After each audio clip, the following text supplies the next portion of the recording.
300,000 katao dadalo sa 3-day religious rally sa November 30. Halos 10,000 pulis ipapakalat. Alamin natin yan. Ayun yan sa PNP. Alamin natin ang detalye mula kay Kaparang Paul Montibon.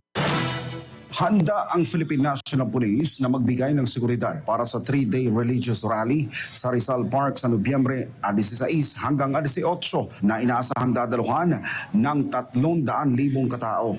Ayon sa PNP, halos 10,000 pulis ang kanilang i-deploy para sa seguridad ng publiko kabilang ang traffic enforcement at medical teams. Kabuuang nasa 9,829 na pulis mula sa National Capital Region Police Office o NCRPO ang i-deploy para sa seguridad kabilang ang Civil Disturbance Management Teams, Traffic Enforcers, K9 units, medical teams at Quick Reaction Forces.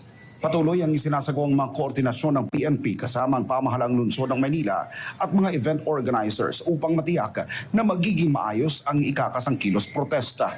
Pakiusap ng PNP, responsibilidad ng bawat isa ang seguridad ng lahat kung susunod ang mga ito sa mga protokol na ipatutupad ng mga otoridad.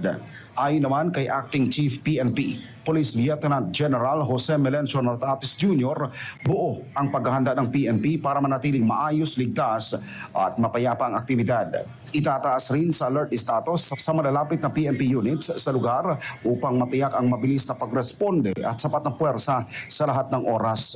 Nagpaalala rin ang PNP sa mga motorista ng posibleng mabigat na daloy ng trapiko at road adjustment sa paligid ng Rizal Park.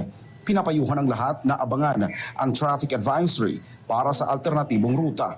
Maglalabas ang PNP ng karagdagang detalye sa crowd flow, entry-exit points at traffic rerouting matapos ang pinal na coordination meeting. Para sa Diyos at sa Pilipinas kung mahal, nag-uulat Paul Montibon, SMNI News.